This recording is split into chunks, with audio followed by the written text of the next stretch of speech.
하나님 말씀 창세기 44장 1절에서 17절까지 말씀 교독합니다. 창세기 44장 1절에서 17절입니다. 오늘은 2월 10일 목요일 아침입니다.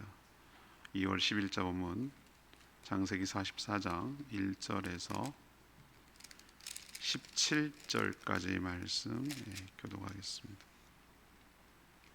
구약성경 70쪽입니다. 요셉이 그의 집 청지기에게 명하여 이르되 양식을 각자의 자루에 운반할 수 있을 만큼 채우고 각자의 돈을 그 자루에 넣고 또 내 잔 곧 은잔을 그 청년의 자루 아귀에 넣고 그 양식값도 눈도 함께 넣으라며 그가 요셉의 명령대로 하고 아침이 밝을 때에 사람들과 그들의 나귀들을 보내니라. 그들이 성읍에서 나가 멀리 가기 전에 요셉이 청지기에게 이르되 일어나 그 사람들의 뒤를 따라가서 그들에게 이르기를 너희가 어찌하여 선을 악으로 갚느냐? 이것은 내 주인이 가지고 마시며 늘 점치는 데 쓰는 것이 아니냐? 너희가 이같이 하니 악하도다 하라. 청지기가 그들에게 따라가서 그대로 말하니 그들이 그에게 대답하되 내 주여 어찌 이렇게 말씀하시나이까? 당신의 종들이 이런 일을 결단코 아니하나이다. 우리 자루에 있던 돈도 우리가 가나안 땅에서부터 당신에게로 가져왔거늘 우리가 어찌 당신의 주인의 집에서 은금을 도둑질하리이까? 당신의 종들 중 누구에게서 발견된지 그는 죽을 것이요 우리는 내 주의 종들이 되리이다. 그가 이르되 그러면 너희의 말과 같이 하리라. 그것이 누구에게든지 발견되면 그는 내게 종이 될 것이요 너희는 죄가 없으리라. 그들이 각각 급히 자루를 땅에 내려놓고 자루를 각기 푸니 그가 나이 많은 자에게서부터 시작하여 나이 적은 자에게까지 조사하매 그 잔이 베냐민의 자루에서 발견된지라. 그들이 옷을 찢고 각기 짐을 나귀에 싣고 성으로 돌아가니라. 유다와 그의 형제들이 요셉의 집에 이르니 요셉이 아직 그곳에 있는지라 그의 앞에서 땅에 엎드려 요셉이 그들에게 이르되 너희가 어찌하여 이런 일을 행하였느냐? 나 같은 사람이 점을 잘 치는 줄을 너희가 알지 못하였느냐? 유다가 말하되 우리가 내 주께 무슨 말을 하오리까? 무슨 설명을 하오리까? 우리가 어떻게 우리의 정직함을 나타내리까? 하나님이 종들의 죄악을 찾아내셨으니 우리와 이 잔이 발견된 자가 다 내 주의 노예가 되겠나이다. 요셉이 이르되 내가 결단코 그리하지 아니하리라. 잔이 그 손에서 발견된 자만 내 종이 되고 너희는 평안히 너희 아버지께로 도로 올라갈 것이니라. 아멘.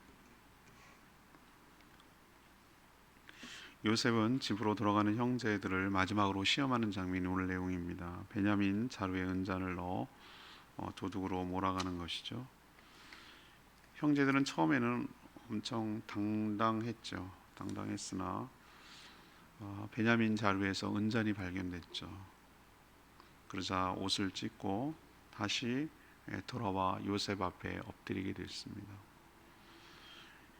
이들은 억울함을 호소할 수 있었지만 유다는 형제를 대표해서 자신의 죄를 하나님께서 찾으셨으니 변명의 여지가 없습니다 라고 말하고 약속대로 자신들은 모두 노예가 되겠습니다 라고 하지만 요셉은 아니다. 은잔이 발견된 자만 노예가 될 것이다. 이렇게 얘기하는 내용입니다. 오늘 질문은 이겁니다. 하나님도 우리를 시험하실까? 이것이 오늘 질문입니다. 하나님도 우리를 시험하실까? 먼저 1절에서 6절까지 말씀. 하나님도 선한 목적으로 우리들을 시험하실 때가 있습니다. 이제 용서와 화해를 위한 마지막 단계로 시험이 남았습니다. 요셉은 집안 청지기에게 형제들의 자루에 양식을 가득 채우고 또 그 양식 살려고 가지고 왔던 돈까지도 넣은 후에 다른 사람 아니고 이청년이라고 말하는 것은 자기가 5배나 음식을 준 베냐민 자루에다가 자신의 은잔을 넣으라고 이렇게 지시했습니다. 형제들은 아마 기분이 무척 좋았을 거예요. 정탐꾼으로 몰리지도 않았고 베냐민을 보여줬으니까.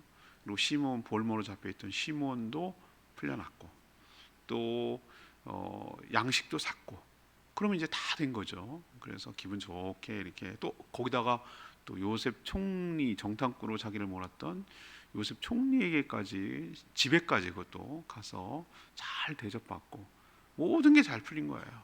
그리고 기분 좋게 이제 집으로 출발을 했는데, 하지만 이제 성읍에서 멀리 가지 못한 상태에서 뒤따라가고 추격을 당해서 갑자기 도둑으로 몰리게 되는 거죠. 참, 이런 날벼락이 두 번째잖아요, 그죠? 이거 얼마나 황당했을까요?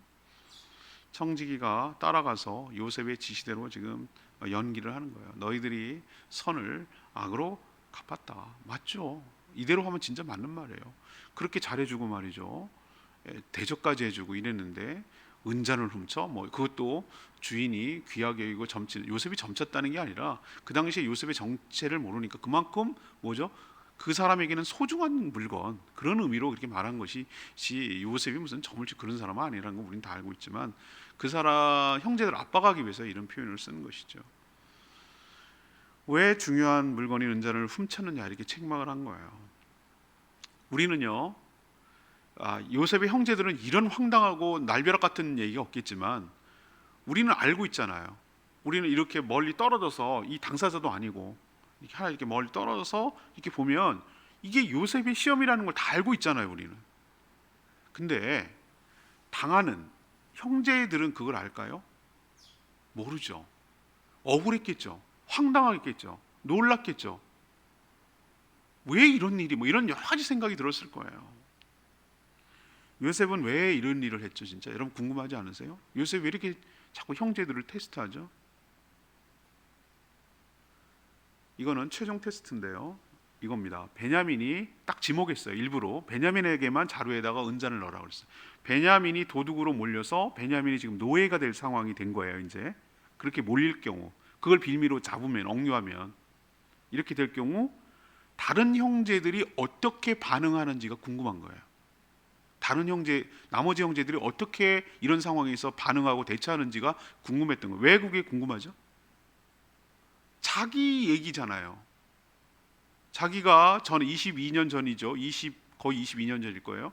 그때 구덩이에 자기 밀어놓고, 야, 뭔 남는 게 있냐, 팔아버리자 하고 미디안 상인에 팔았고 나서 채색옷에 옷 피 묻혀가지고 아버지한테 가가지고, 이게 아버지 어떻게 됐는지 모르겠어요, 혹시 찢겨준, 뭐 이런 식으로 얘기한 것처럼, 거짓말로 둘러댄 것처럼 이번에도 베냐민을 남겨놓고, 그렇게 아버지가 안 내놓겠다 했는데 데리고 오긴 했으나 또 이 상황이 어쩔 수 없으니 또 거짓말 할 건지, 미안해요, 저희들이 참 답답하지만, 이렇게 나오는 것이라면은 화해가 용서가 안 되는 거예요. 예를 들면 이렇게 하는 거예요. 어머, 베냐민이 발견이 됐네. 그럼 속으로, 아이고, 내가 아니니 다행이다. 뭐 이왕 이렇게 된 거 어떻게 하겠어, 산 사람은 살아야지. 베냐민한테 미안하고 아버지한테 미안하지만 또 가서 둘러대지 뭐. 거짓말하고 아버지 야곱한테 또 둘러대고 우린 살아야지 라고 한다면 요셉은 용서하거나 화해할 수가 없었을 거예요. 그걸 보고 싶은 거예요. 바뀌었나, 형들이? 나를 팔아먹고 아버지한테 가서 거짓말하는 거랑 똑같은 비슷한 상황이에요. 베냐민이 지금 남겨질 상황인데 어떻게 할 건지, 자기 죄를 시인하고 인정하고 그렇게 할 건지, 베냐민 동생을 사랑하고 아껴서 희생할 마음이 있는 건지, 이걸 보고 싶은 거예요. 자, 여기서 우리에게 중요한 원리를 알려줍니다. 그래야 요셉이 형제들을 용서할 수가 있고, 그래야 화해할 수가 있기 때문에 이 단계를 가는 거예요. 우리도 하나님께서 우리의 믿음을 달아보실 때가 있어요. 악한 의도가 아니에요. 우리에게 더 좋은 것을 주기 위해서 그런 거예요. 요셉은 형들을 골탕 먹이고 골려먹기 위해서 시험하는 거 아니에요. 이들을 화해하고 용서해서 하나님의 큰 나라 민족으로 만들고 그 가족들을 다 집단 이주시켜서 서로, 왜 그러냐면 이주시킬 수 있어요. 먹을 거 더 줄 수도 있어요. 그렇지만 서로 피하고 무섭고 가까이 하기 싫고 그저 찝찝하고 그저 두렵고 이런 상태로 있으면 그게 무슨 하나가 되겠어요? 한민족이 될 수 있겠어요? 그래서 그 단계로, 화해를 위해서는 그 전 단계로 자기가 잘못을 시인하고 자기 죄를 시인하고 용서를 구하고, 그래야 화해가 일어나니까. 그 바뀌었는지 마음 상태를 보려는 거예요. 하나님께서 다 하시지만 정말로 우리가 하나님의 은혜와 축복을 받을 수 있는 그릇과 준비가 되었는지를 테스트한 다음에 우리에게 주시려고 우리는 때로는 악의적으로 우리를 시험하는 것이 아니라 우리의 믿음의 정도를 달아보시려고 때로는 시험할 수도 있다는 거 여러분 기억하시기를 바랍니다. 두 번째는 7절에서 13절 말씀, 하나님의 시험에 마음을 찢고 돌아와야 할 줄로 압니다. 요셉의 형제들은 약속대로 그저 베냐민만 보여주고 시몬을 도로 찾은 후 양식을 사가지고 집으로 돌아올 생각이었죠. 그거죠.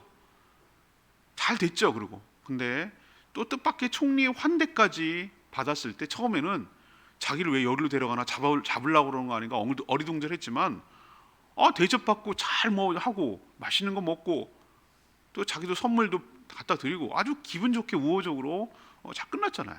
싫지 않은 잘 대접받은 거였죠. 이제 잘 끝났으니 집으로 가면 되는 건데 근데 청천벽력 같은 정말 마른 하늘의 날벼락 같은 일이 생긴 거죠. 다른 사람도 아닌 베냐민이 은잔을 훔친 도둑으로 몰리게 생길 줄 누가 알았겠어요. 자기들은 까맣게 몰랐겠죠. 처음에는 이들이 자신만만했어요. 왜? 자기는 그럴 리가 없다라고. 그럴 이유가 없는 거죠. 잘 생각해 보면. 그죠? 그리고 그들이 하는 말이 맞아요. 지난번에 양식 산 돈도 다시 도로 가져왔습니다. 그냥 모른 척 할 수도 있었습니다. 근데 이렇게 우리가 정직하게 했는데 뭐하러 은잔을 훔치겠습니까? 그 말이 맞죠. 하지만 그렇게 큰 소리 치면서 누구든지 훔친 것이 발견되면 그 사람이 종이 되겠습니다. 죽을 것입니다. 라고까지 이렇게 자신만만했지만 베냐민의 자루에서 은잔이 나올 줄 몰랐고요. 정말 실제로 나오게 되자 이들은 자신의 옷을 찢고 각기 짐을 나귀에 싣고 또 요셉이 있는 성으로 다시 돌아가는 모습을 보여요. 옷을 찢는다는 것, 극도의 슬픔과 아픔을 표현하는 방식입니다. 전 같으면 어떻게 했을까요? 어떡하면 좋아. 베냐민 미안해. 우리 다 식구 굶어 죽게 생겼잖아. 너 여기 있어. 나중에 우리가 꺼내보려고 노력할게. 얘가 걸렸으니 얘 잡아가세요. 이랬으면 실패하는 거예요. 비겁하게 범인으로 지목된 동생 베냐민만 버려두고 그들은 떠나지 않았어요. 모두 함께 옷을 찢고 슬퍼하며 아픔을 표현하며 함께 다시 다 돌아갔어요. 요셉을 팔아넘기고 집으로 돌아가던 그 형들이 아니었다라는 것을 우리에게 보여주고 있어요. 그들은 이렇게 된 베냐민 그리고 그 동생을 어렵게 보낸 아버지 야곱이 생각난 거예요. 그러면서 또 생각이 났을 거예요. 뭐가 생각났죠? 그렇게 사랑하던 아들 요셉을 잃어버린 아버지의 그 슬픔이 갑자기 떠올랐을 거예요. 그리고 우리가 동생한테 정말 못할 짓을 또 한 번 더 하면 안 되겠구나, 이런 생각이 이 상황에서 떠올랐을 거예요. 형제들이 많이 성숙했고 많이 변했고 달라졌다라는 것을 요셉이 이걸 통해서 확인하고 싶었어요. 우리도 이런 상황에 직면했을 때 자신이 책임을 지는 모습, 그리고 시험 받았을 때 잘못했을 때 마음을 찢고 돌아오는 그런 모습을 보일 때 문제가 해결되고 하나님의 은혜와 축복이 이어지게 될 줄로 믿습니다. 너만 책임져, 난 몰라, 우리는 각자 사는 거지, 이런 식으로 하지 않고 함께 책임지는 이 모습이 바로 하나님이 기대하는 모습인 줄로 믿습니다. 세 번째 14절에서 17절까지 말씀, 자신의 죄를 정직하게 말하고 책임져야 할 줄로 압니다. 요셉의 형제들은 돌아와서 요셉 앞에 엎드렸습니다. 요셉의 추궁하는 말에 할 말을 못했어요. 아무 말도 할 수가 없었어요. 어찌된 영문인지는 알 수는 없지만 자신들이 생각해도 이런 행위는 은혜를 원수로 갚은 배은망덕한 악행이라는 것을 자기도 알았기 때문이죠. 은잔이 아니라 그들의 자루에는 각자의 돈까지 다 들어있었으니 그 어떤 변명도, 그것도 한 번도 아니고 두 번이나 할 수 없는 그런 상황이 된 것이죠. 이들은 지난번에 경험이 있었더라면 성읍을 떠나기 전에 한번 자루를 확인했어야 되는데 너무 잘 대접받고 잘 풀렸다는 생각에 그저 쉽게 생각한 것이죠. 자, 이런 상황에서 누가 나섭니까? 유다가 나섭니다. 유다가 나서요. 유다가 나섰던 것은 유다 개인이 나섰다는 게 아니라 형제들을 대표해서 유다가 지금 말하고 있다는 것을 알 수 있어요. 그가 어떤 태도를 취하는지 이 타이밍이 매우 중요한 타이밍이거든요. 요셉이 용서하고 화해할 수 있는 것이냐, 기로에 서 있는 거예요 지금. 그런데 유다가 이렇게 대답했어요. 억울한 측면도 있었을 거예요. 그렇지만 물증이 있으니 어떤 변명도 할 수 없습니다 라고 인정하고, 뭐라고 표현했냐면 하나님이 자신들의 죄를 찾아냈습니다 라고 솔직하게 시인하는 거예요. 그리고 모두가 요셉의 노예가 되겠다고 그렇게 자청을 하는 거예요. 베냐민 아니에요. 이것은 우리 모두의 죄를 하나님께서 이렇게 벌 주신다는 걸 자기들이 한 거예요.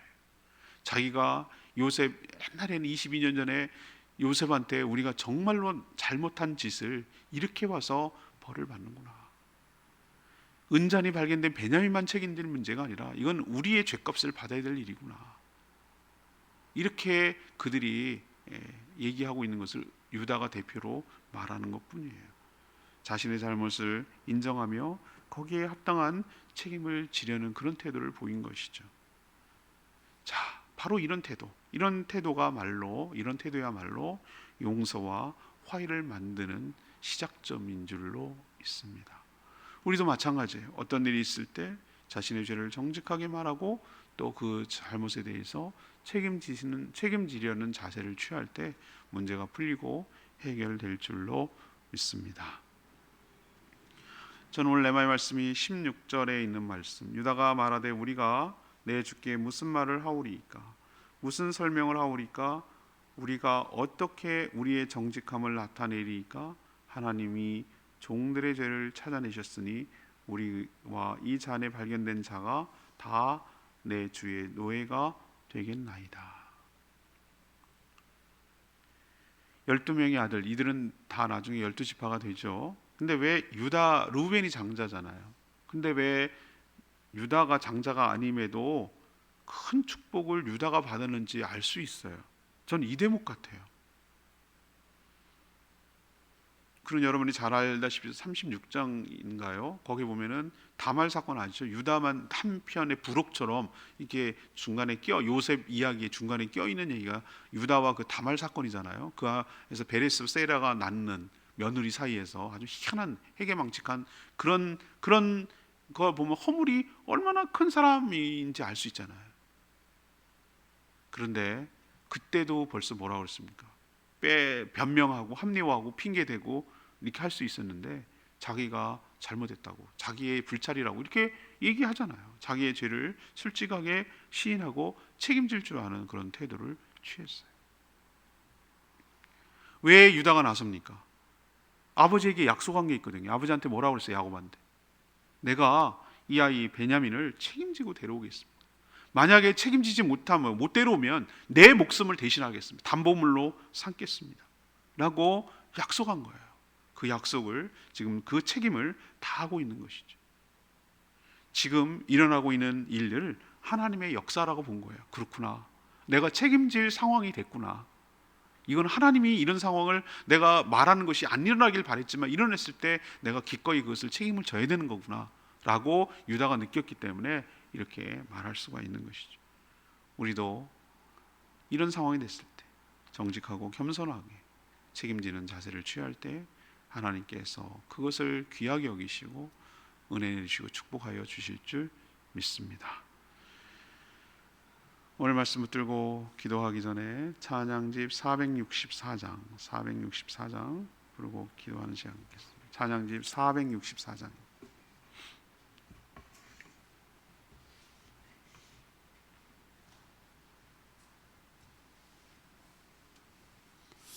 찬양집 464장 주의 신을 내가 떠나 찬양합니다.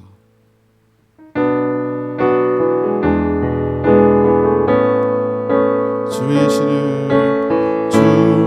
신을 내가 떠나 어디로 피하리까. 주는 모든 것 아시노니 어디로 다니리까. 내가 새벽 날개지 저 바다 끝에 거해도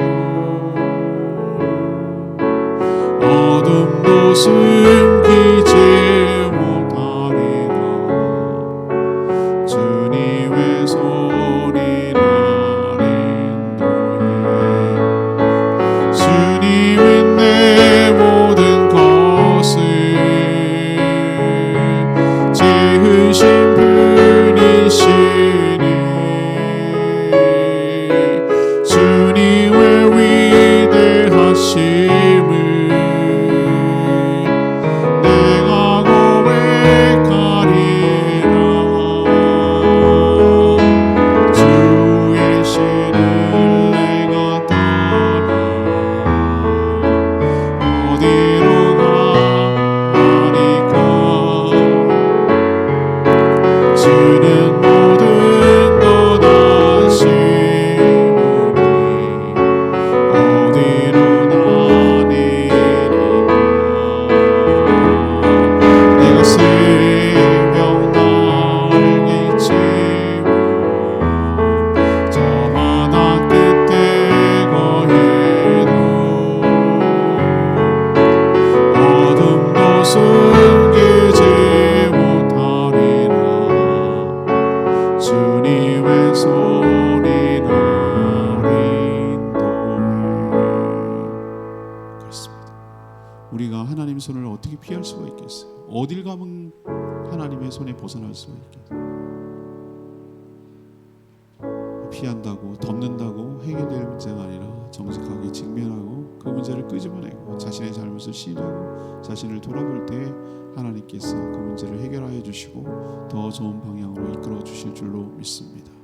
주님, 요셉이 형님들과 골탕 먹이려고 하는 것이 아니라 화해하고 용서하기 위해서, 그래서 하나님의 민족을 만들기 위한 작업으로 그 전 단계로 자신의 죄를 시인하고 인정하고 자신을 돌아보고 아버지를 돌아보고 동생의 심정을 헤아리게 하려고 이렇게 하는 것처럼 우리도 하나님께서 때로는 그렇게 할 때가 있는데 이 모든 것들을 잘 캐치해내고 깨닫고 하나님의 은혜를 받기 위하여 먼저 자신의 죄를 직면하고 회개하는 삶을 살게 해달라고 주여 외치며 기도하겠습니다. 주여 하나님, 주의 신을 내가 떠나 어디로 피하리까. 주는 모든 것 아시오니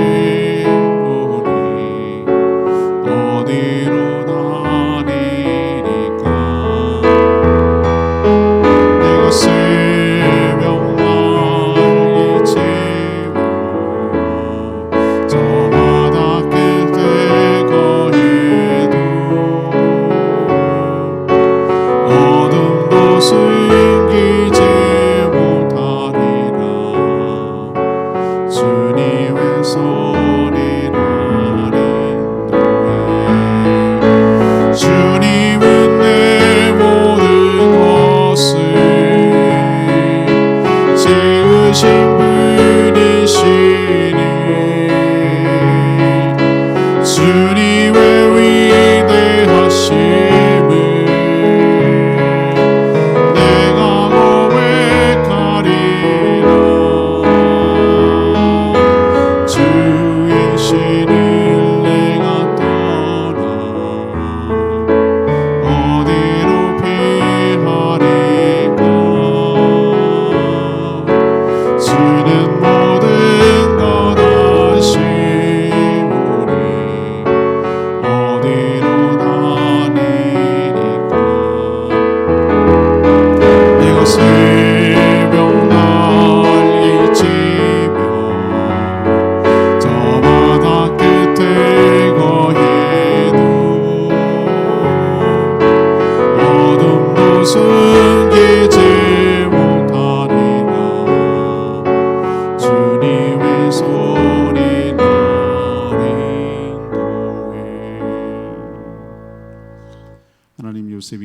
자신의 형제들과 용서하고 또 용서받고 화해함으로 함께 살려고 시험하듯 하나님도 저희들을 복 주시기 위하여 시험하실 때가 있을 줄 압니다.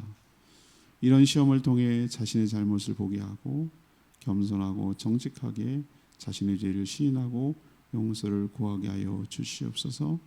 자신의 잘못에 대해 합당한 책임을 지는 자세를 갖게 하여 주시옵소서. 우리는 죽어 마땅하나 예수님이 대신 보혈을 흘려 속죄하여 주셔서 우리가 살게 하시니 참 감사합니다. 저희가 죄 지으면 죄의 종이지만 용서받으면 의의 종이 될 수 있음을 믿습니다. 오늘도 하나님 말씀 붙들고 자신을 돌아보며 하나님 앞에 어떻게 살아야 될지 깨닫게 하여 주시옵소서. 오늘도 간구하는 모든 기도 주님께서 응답하여 주시고 가장 좋은 길 선한 길로 인도하여 주시옵소서. 주님께 모든 것 맡겨드리옵고 예수 그리스도의 이름으로 축복하며 기도합니다. 아멘. 오늘 하루도 주님의 은혜 가운데 살아가는 복된 하루 되기를 축복합니다. 네, 충분히 기도하고 하루 시작하겠습니다.